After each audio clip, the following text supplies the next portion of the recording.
Hi, I'm Kendrick. The day my mom died, I lost everything. Not just her, but my home, my name, and $65 million that was meant to be mine. My stepfather stood at the funeral with crocodile tears. And 2 days later, he called me trash and threw me out like I never belonged. But here's what he didn't know. He never read the will. And when the truth came out, right there in the lawyer's office, he collapsed, literally. So tell me, how far would your own family go to erase you? It was raining the way it always did when something was wrong, a kind of quiet, steady drizzle that softened everything it touched, except the air inside the penthouse. That place wasn't soft. It hadn't been for years. And tonight, it felt like a museum exhibit of a family that never really existed.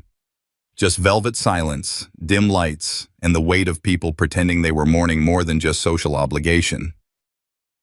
I stood near the corner window, hands in the pockets of my coat, staring out over Manhattan. The lights below blinked like a city still alive, while in here, everything felt dead. Not just Mom. No one made eye contact. I caught a few side glances, quick flicks of pity or confusion, but most people avoided looking at me at all. That was my first clue. They didn't know where to place me now. My mother was gone, and with her, my title, son, heir, family. I had become a ghost overnight. Behind me, I could hear Silas's voice, deep, smooth, performative. She was a light, he said, pausing dramatically, and we'll never see one like her again. I didn't turn around. I didn't want to see his face as he basked in the attention. My stepfather always had a way of making grief look like an award speech. The main seating was arranged around the casket, plush dark blue chairs lined neatly in 3 rows. And there he was, Silas Marrow, seated front and center in the chair that had always been reserved for Mom's husband. Which technically he still was, but it wasn't the seat that bothered me. It was that I was left standing. No one offered me a place. I shifted my weight, glanced toward the casket. She looked peaceful, too peaceful, almost unfamiliar. "I guess they forgot to put your name on the list," whispered a voice beside me. I turned to see my cousin Brian chewing on a toothpick like he'd just finished lunch instead of attending a funeral. He pointed toward the printed seating chart pinned by the door. My name wasn't there, not anywhere. "They've got me between Uncle Morris and the bathroom," he said, smirking. Not exactly VIP either. I didn't laugh. When I finally approached the casket, my legs felt heavier with every step. I waited until the group thinned out a little. I wasn't trying to make a scene. I just wanted one last moment alone with her. One sentence. That's all I had planned. But as I stepped forward, Silas looked up. Just a glance, but it carried years of unspoken contempt. His eyes narrowed, and with the smallest shake of his head, he shifted slightly in his seat. Enough to signal, "Don't." I paused. My breath caught in my chest. I should have said something, pushed back, but instead, I took half a step back and nodded like a stranger who'd accidentally walked into the wrong room. That was twist 1. The silent farewell. My mother's goodbye, stolen, not by accident, but by posture and presence. No words, no scene, just erased. I walked back toward the edge of the room and stood again, out of place and out of breath. There was a key in my pocket, small, brass, worn from years of use, the penthouse key. She'd given it to me when I turned 18. "This is always your home," she had said. Now I wondered if even that memory was mine to keep. A few people came and went. Silas held court like a seasoned politician, hands clasped, head bowed just enough to seem humble. But I knew that look. He wasn't mourning. He was consolidating. Near the end of the evening, the chatter got quieter. Someone dimmed the lights more. I stayed behind when most had filtered out. I couldn't leave just yet. My body wouldn't let me. But then I saw the final insult. The guest book. There were 4 pages of names and notes.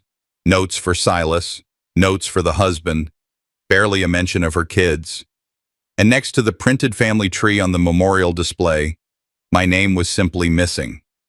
It jumped straight from her second husband to her loving niece and extended family. It was deliberate. A few feet away, Silas laughed at something one of the guests said, a low chuckle that made my skin crawl. And in that moment, I understood something I hadn't wanted to admit. I wasn't just grieving my mother, I was already being erased from her story. And I didn't sleep that night. I stayed in the guest room, well, what used to be the guest room, on the far end of the penthouse. My old room had already been cleared out years ago when Mom remodeled it into some kind of home yoga studio. Silas said I wasn't around enough to need a room anymore. That was his way of letting me know I was on borrowed time even then. Morning came in quiet pieces. The light hit the marble floors first, then crawled its way up the curtains. I heard coffee being poured, some footsteps across the hardwood, and then nothing. The place always felt too large, but now it felt like a hotel lobby. Clean, cold, impersonal. I sat on the edge of the bed, still wearing the same shirt from last night. The one Mom once said brought out my eyes. I hadn't cried. Not yet. I was holding it all in, not out of pride, but because I didn't want to give Silas the satisfaction of seeing me break. I figured I'd have a few more days to sort through her things, maybe find her old letters, her jewelry, something she left behind that wasn't locked up in some vault or legal document. But when I stepped into the hallway, heading toward her bedroom, I knew something was off. He was standing there, Silas, leaning against the door frame with a steaming mug in one hand, barefoot, robe loosely tied. He looked like he'd just won something. "Didn't expect you'd still be here," he said, not bothering to look at me. I ignored it, kept walking. "I need to grab some of Mom's things." "She's not here anymore," he said, more sharply this time. "And neither should you be." I stopped, slowly turned. "Excuse me?" He chuckled, dry and bitter. "You really think this place is still yours? That anything in it is yours?" I kept my tone even. "She would have wanted me to have some of her things. I'm not here to fight." "You're not here at all," he snapped. "You were barely part of her life these past few years. You showed up when it was convenient for you. Don't act like the grieving son now." "That's not fair, Silas." "Fair?" He took a step closer, voice rising. "You think life's been fair to me? I spent 15 years cleaning up after her messes, paying off her bad investments, managing her pills, keeping the media away from her scandals, while you ran around finding yourself, and now you show up like some long-lost prince expecting a piece of the castle?" "I'm her son," I said firmly. "No," he said, spitting the word out like poison. "You're a bastard. Trash. You're not even mine." That word, bastard, cut deeper than he probably intended. It wasn't just an insult. It was a statement. It was about blood, about legitimacy, about belonging. And in that moment, I realized that's how he saw me all along. A witness had come in halfway through the argument. Gerald, I think his name was. Some junior associate of the family lawyer. And he paused when he heard Silas shouting, awkwardly pretending to check his phone while quietly backing out of the hallway. I stood still. I didn't yell. I didn't lunge at him like he probably expected. I just stood there, stunned by how quickly a person could toss you into the category of nothing. "You have 5 minutes to get out," Silas said, "or I'll have security escort you." "This is still her home," I said. "No," he barked. "It's mine now." I could have stayed. I could have argued, demanded to see the will, called my lawyer, but something in me broke, not out of weakness, but out of a sudden clarity. This man wasn't worth the fight. Not here, not today. I turned around and walked back toward the guest room, picked up my coat, the key in my pocket pressed into my leg as I moved like it was trying to remind me of something I used to believe. As I reached the front door, I hesitated. Silas stood behind me, arms crossed. No more words, no need for them. He reached past me, grabbed the door handle and yanked it open. "You've overstayed your welcome," he said coldly. I stepped into the hallway, and then, slam! The door closed behind me with a force that sent a low boom down the marble corridor. Silence followed. I didn't knock. I didn't turn back. I didn't even breathe for a few seconds. I just stood there, staring at the wood grain in front of me, wondering how something so expensive could feel so brutal. Then slowly, I walked toward the elevator. As it descended, I looked down at my hands, empty. Nothing but the key. I ran my thumb over its edges. That was it. I walked out with nothing but a single key in my pocket, wondering if I had just lost my mother all over again. The cathedral stood like a monument to things people said but didn't mean. Stone walls, tall arches, stained glass glowing under gray morning light. I arrived early, too early. I didn't know why. Maybe part of me still believed showing up early made you look respectful, as if that still counted. I stood across the street for a while, just watching. Cars pulled up. Black suits, black dresses, gloved hands. Nobody looked around. Nobody looked for me. Eventually, I crossed over. Inside, the air smelled of lilies and old wood. Organ music rolled like fog down the high ceilings. Rows of polished pews faced the front, where my mother's portrait sat near the altar. It was one of her press photos, the kind they used when they needed her to look gracious, successful, untouched by time or pain. Not the woman who called me at midnight when the anxiety got too loud. Not the woman who used to burn her grilled cheese sandwiches on purpose because I said I liked the crispy kind. I slipped into one of the back pews. No one greeted me. No nods, no looks of recognition, just more glances that flicked off me like static. On the end of each pew was a folded program. I picked one up. I wish I hadn't. The cover had her name, the dates, and a soft photo filter around her face. But inside, it hit me like a slow slap. Under surviving family members, the list started with Silas Marrow. Then came her niece Clara. Then two cousins I barely knew, and then no one. No mention of me, no son, not even a vague child. I wasn't there. I turned the page. The order of service listed Silas giving the eulogy.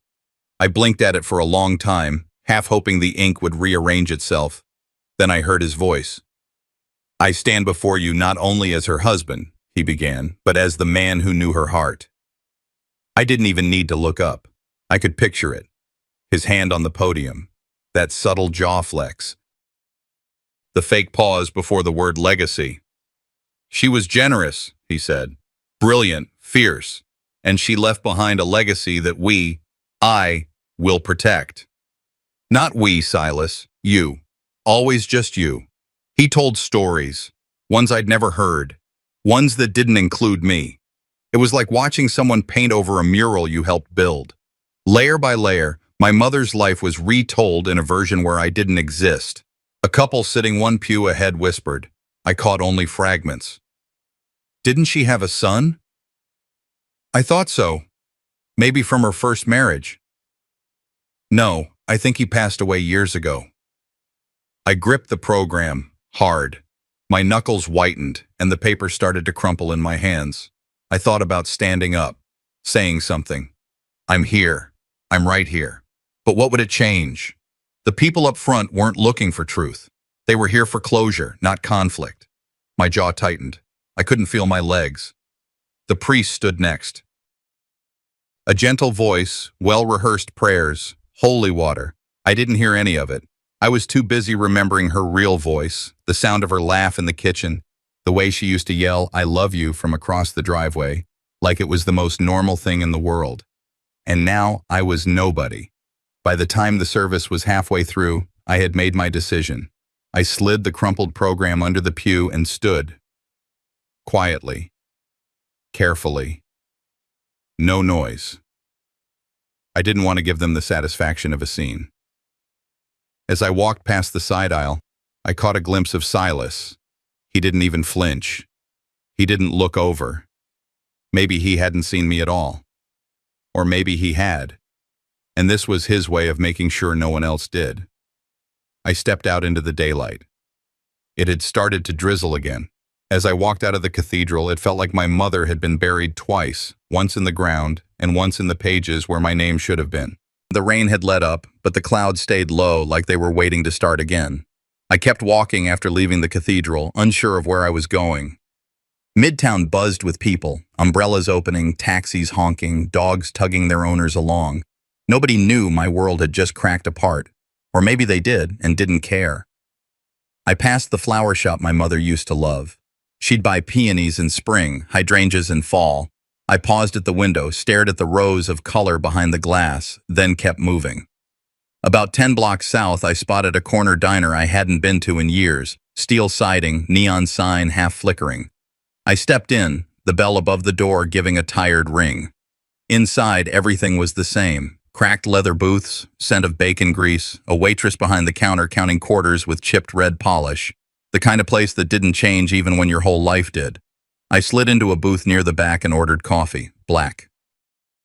No sugar. While waiting, I noticed a couple across the aisle, neighbors from a few floors down in the building. We used to chat in the elevator. They froze when they saw me, like they'd spotted something uncomfortable in the wild. Then they leaned toward each other. "He's the one," the woman whispered, not as quietly as she thought. "The guy from the funeral." Her partner raised a brow. "Didn't he try to start something at the service?" "That's what Silas told us. Said he showed up uninvited, made it all about himself." My stomach turned. I hadn't said a word during the funeral. Hadn't even stayed till the end. But here I was, cast as the villain in a play I didn't audition for. I stared down at my coffee, steam curling into nothing. The waitress brought a refill without asking. I nodded, didn't speak. That kind of gossip spreads fast in buildings like ours. It grows legs, arms, and teeth. By next week, someone would swear they saw me yelling in the street, dragging my mother's casket behind me. Truth doesn't stand a chance when perception takes the wheel. I needed something real, a voice that still saw me. I pulled out my phone and scrolled through contacts. Most of them were just names now. Business, old friends, people I hadn't spoken to in years. Then I found one. Uncle Gerald, my mother's cousin, technically.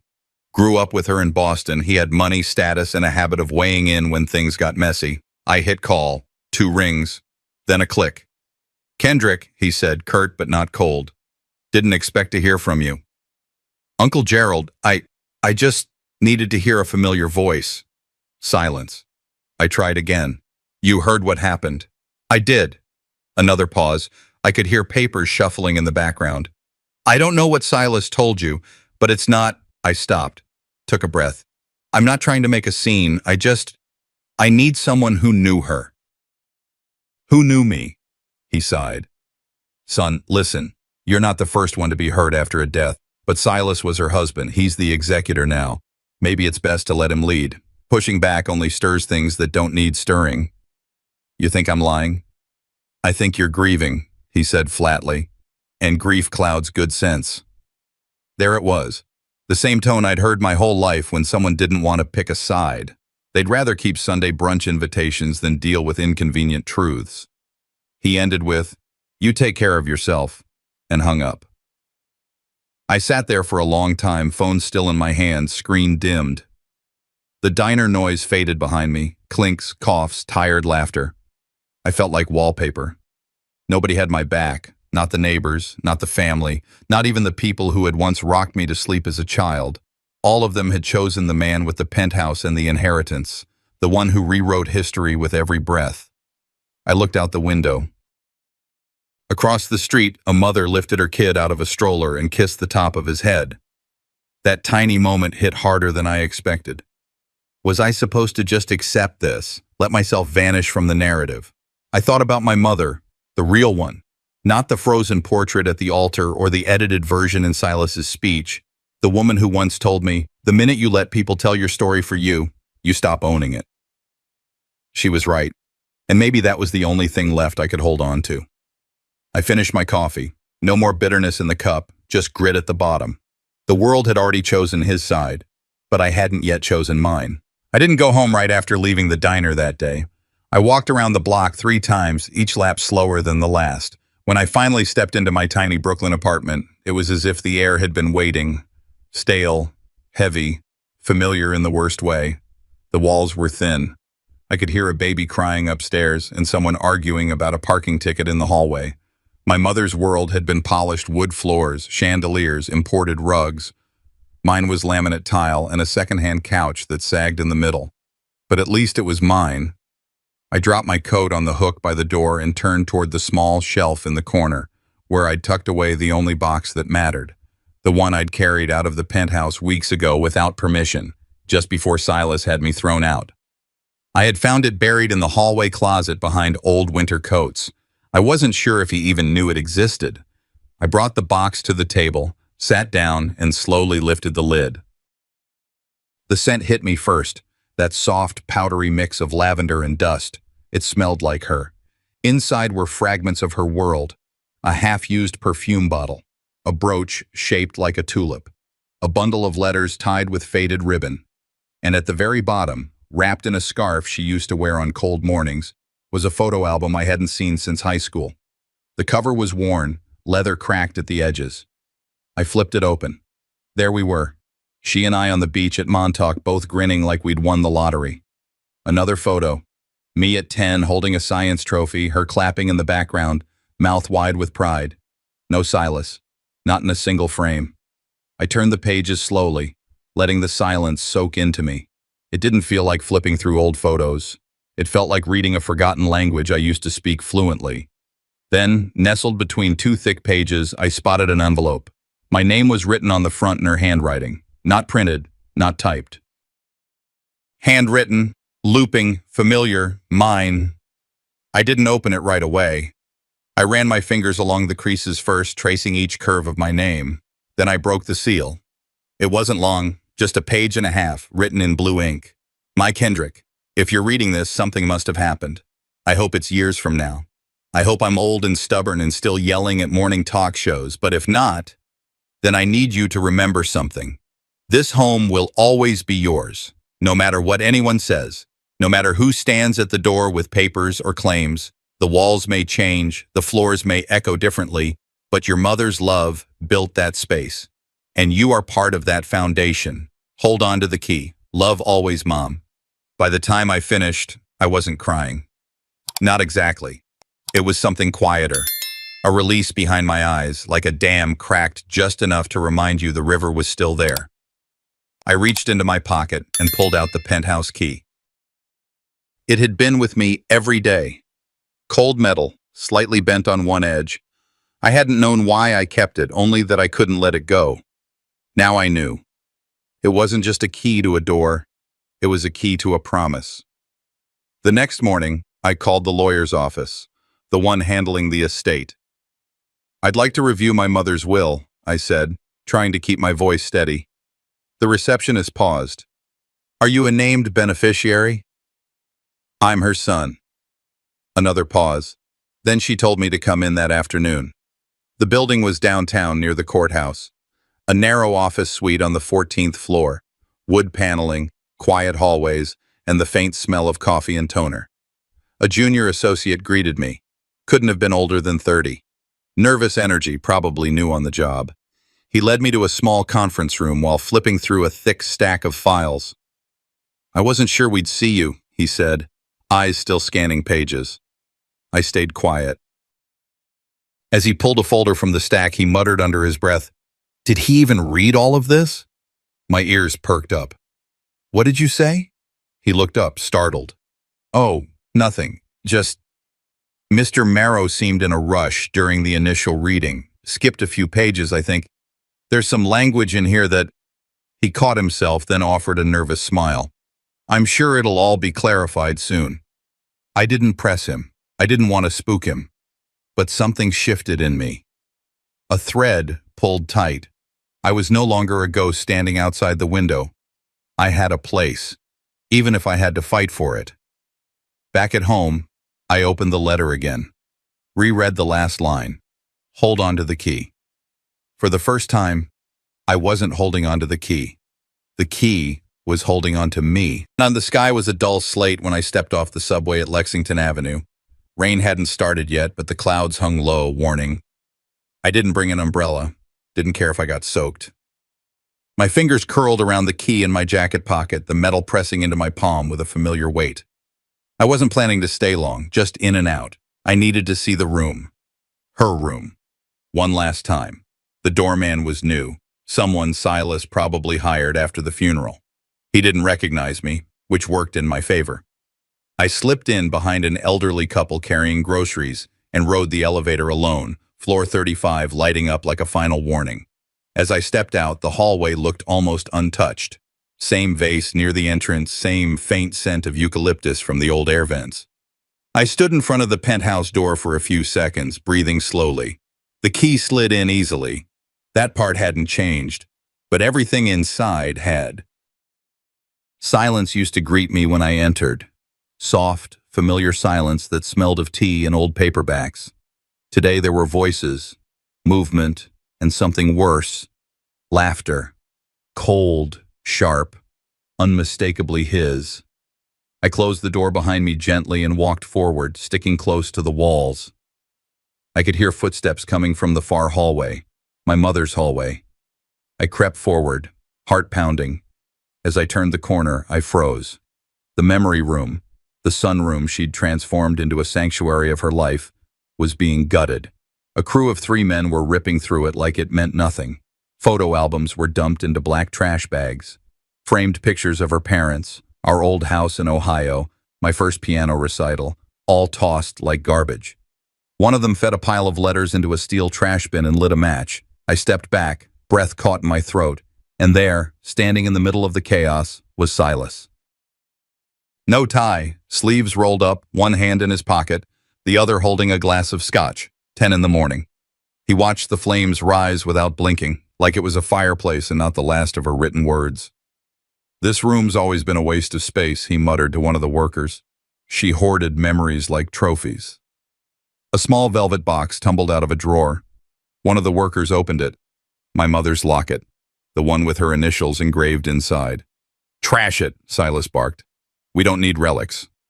They moved next to the armchair, the chair, the old brown velvet one that sat by the windows.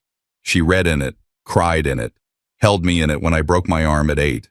It had stains, a broken leg taped up long ago, but to us, it was sacred. "Get that thing out of here," Silas said, smirking. "This house doesn't need ghosts." The worker hesitated. Silas raised his voice. "I said throw it out." The man nodded and dragged it by the arms, the legs scraping across the marble floor with a sound that made my spine lock. I watched the chair bump against the threshold, wobble in protest, as if it too didn't want to leave. I gripped the key harder in my pocket. Too hard.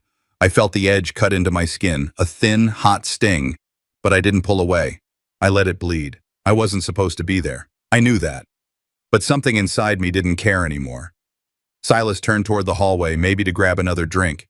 His eyes met mine. For half a second, we both stood frozen. He didn't shout, didn't flinch. He just tilted his head and gave me that smug little smile, the one that said, "What are you gonna do, boy?" I didn't give him the satisfaction of a word. I turned around and walked away. Back through the living room, past the kitchen, out the front door, down the elevator, into the lobby, into the street. The wind had picked up, and with it came a light drizzle, soft but steady.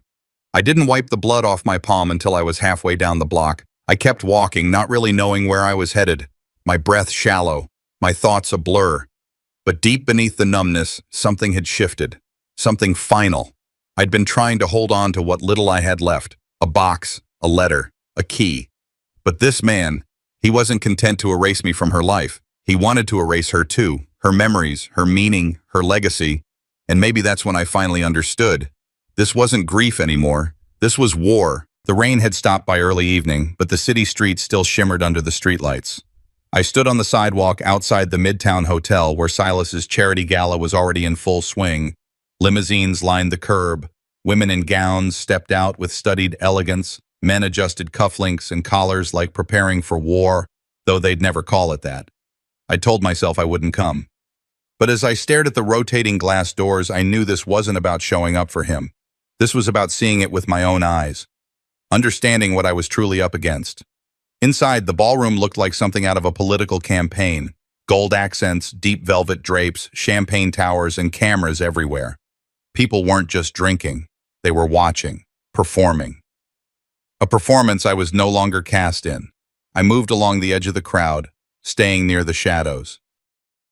Faces I hadn't seen since my mother's memorial passed by, laughing, toasting, embracing Silas like he'd built the family from scratch. I kept walking until I spotted the screens lining the walls, all playing the same slideshow. My mother's portrait, faded into clips of Silas shaking hands with city officials, donors, clergymen, and then came the headline, projected above the stage, glowing bold in all caps. Silas Marrow, preserving the Marrow legacy. My stomach twisted. The subtitle was worse. A loving husband and philanthropist carries on the dream in the absence of next of kin. I stood frozen, Somewhere near the bar, someone whispered, "Didn't he have a son?" Another voice responded, "He walked away years ago, didn't he?" I didn't turn to see who said it. I just watched as the screen transitioned to footage of the penthouse, now renamed the Marrow Cultural Foundation. My mother's home, my childhood, reduced to a tax-deductible brand. A jazz trio began playing. That was the cue for the real show to begin. Silas stepped on stage flanked by two men in suits. His tie matched the decor, burgundy with silver stripes, and his smile was camera perfect. He held a crystal glass of scotch and cleared his throat. "We gather tonight," he began, "to honor a woman who believed in legacy, whose heart built not only a home, but a future." Applause. She was a force. She gave endlessly, to charities, to the arts, to family. He let that last word hang for effect. And when she left this world, she left it in my hands to carry on her vision. More applause.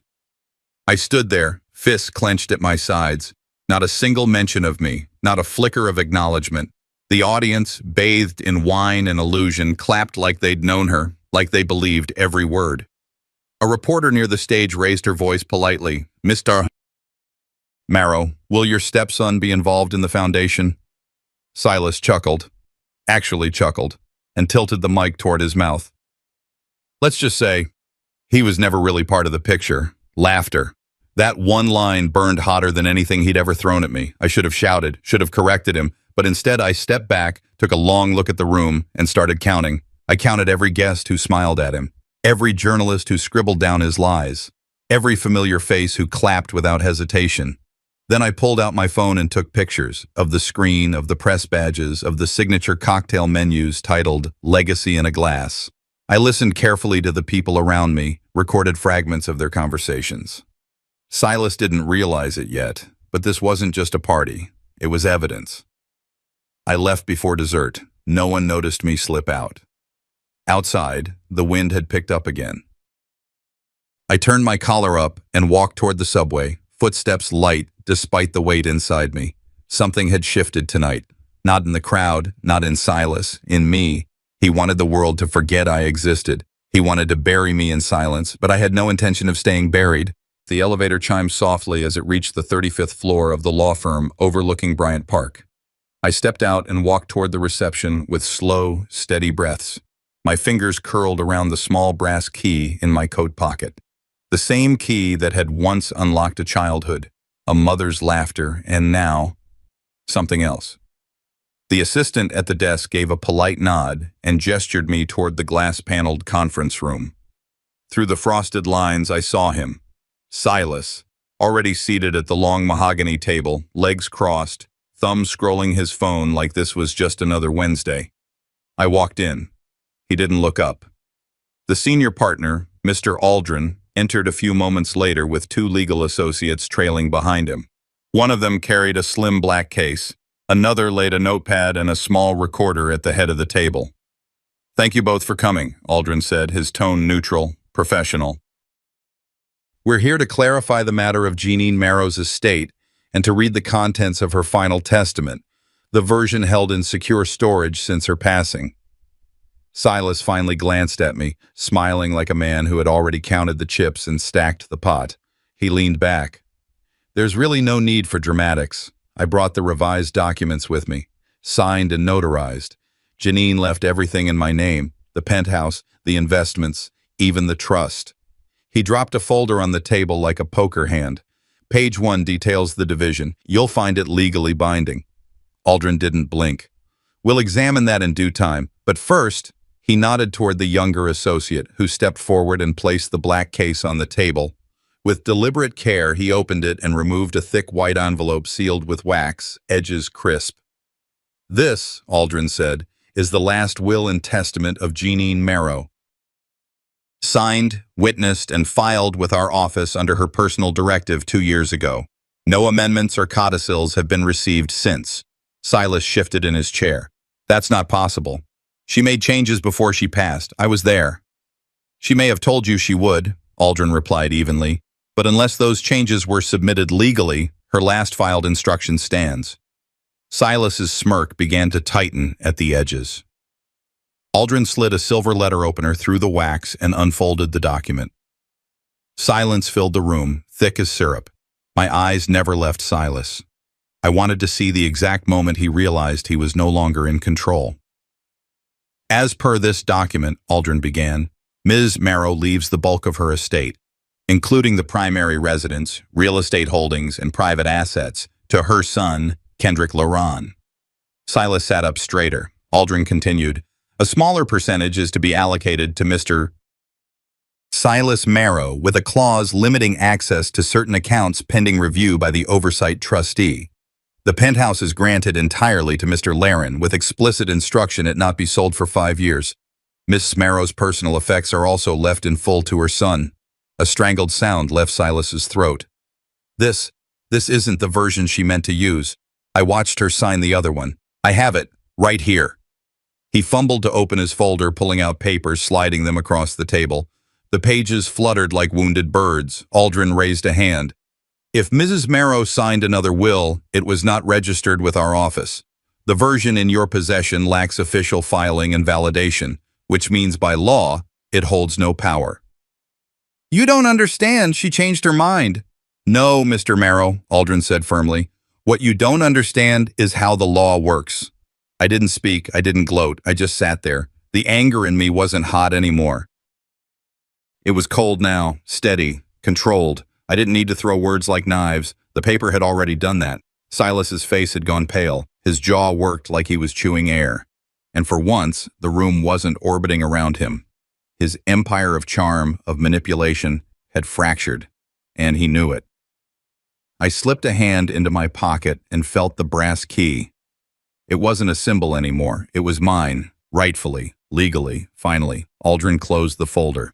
We'll proceed with asset transfer and begin the probate timeline. If either party wishes to contest, you're welcome to submit objections through legal channels. Silas didn't respond. His fingers trembled as he gathered his fake papers and shoved them back into his briefcase. I stood slowly. As I turned to leave, I paused for just a breath. Not long, not dramatic. Just enough for him to see me steady, unmoved. I didn't owe him words. The truth had already spoken. Outside the building, the fall wind had picked up, rustling leaves along the pavement like scattered memories. I exhaled slowly and kept walking, not toward a fight, but toward what was always mine. The truth had been locked away in silence, and now silence had set me free. The cab ride back to the penthouse felt like a return to a memory I'd tried to fold away. As we passed through the familiar streets of Manhattan, I kept my hand inside my coat pocket, fingers curled around the brass key. It pressed into my palm like it had weight again, not of metal, but of meaning. It was mid-afternoon when I stepped out onto the sidewalk across from the building. The air smelled of early fall, dry leaves, faint smoke, and the tang of city wind. I stood there a while before crossing, watching the revolving door spin with strangers who had no idea what that building had meant to me or what it had taken to walk away from it. At the front desk, the concierge raised his eyebrows when he saw me. Mr. Laron, back again. I nodded once. Back for good. He hesitated. I wasn't sure if I should. It's all right, I said. You'll be hearing more from the attorney. Just let me through for now.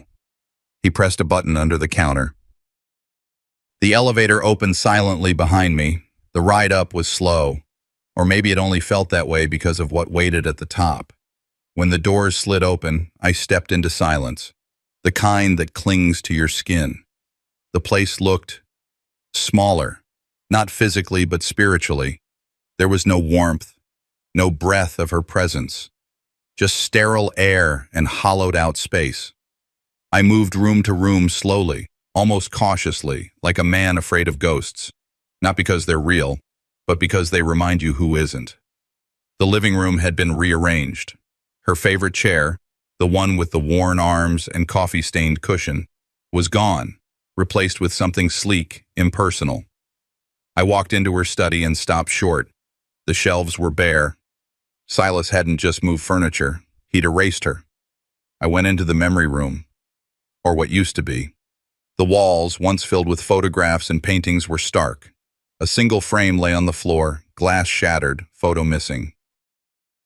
I bent down and picked it up. There was still a trace of her perfume clinging to the wood. That was all that remained.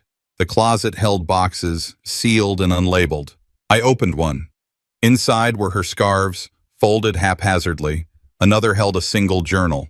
The spine cracked but intact. I ran my hand across the cover. It felt like touching her hand. From the hallway, I heard the slow creak of a door. My spine stiffened. I turned and saw one of the housekeepers, Maria. She'd been here for years. She froze when she saw me, eyes wide. "Mr. Kendrick, I didn't know you were coming back." I offered a small smile. "Neither did I, until today." She glanced down the hallway, voice lowered. "He told us not to keep anything. He said none of it mattered." "I know," I said, "but it did. It does." She stepped forward, pressing something into my hand, a small velvet pouch. I found this tucked inside her bedside drawer before he could get to it. "I thought you might want it." I opened it slowly. Inside was a silver locket, my mother's initials engraved in tiny script. I closed my eyes. It was like she was whispering again. "This home will always be yours." I walked her down to the staff exit and thanked her. She nodded, eyes glassy, and disappeared into the stairwell without another word. When I returned upstairs, I didn't sit. I just stood in the middle of the living room looking around. Not everything had survived, but I had. I pulled the key from my pocket and held it in my palm. It gleamed in the afternoon light. There was a time I thought justice would feel loud, a punch, a scream, a slam of doors. But standing there, I realized something else. Justice was often quiet, steady, like a house still standing after a storm. I didn't feel victorious. I felt ready. I walked through each room, mentally listing what needed to be restored, what I could rebuild, what needed to be left untouched. Some things were gone forever, but some were still mine to reclaim. As I entered my mother's old bedroom, the light hit the walls in just the right way. Dust floated like slow-moving snowflakes. I didn't cry. I didn't collapse. I whispered, "I'm home," and meant it. Outside, the city kept moving. Inside, a different kind of noise filled the space. Not grief, not rage. Resolve. Silas thought stripping the house of memory would break me, but the memory wasn't in the furniture or the walls. It was in me. And now, for the first time, I wasn't afraid of what came next. The past had spoken, and I was ready to answer. I didn't need to rebuild what he destroyed. I only needed to remember who it belonged to.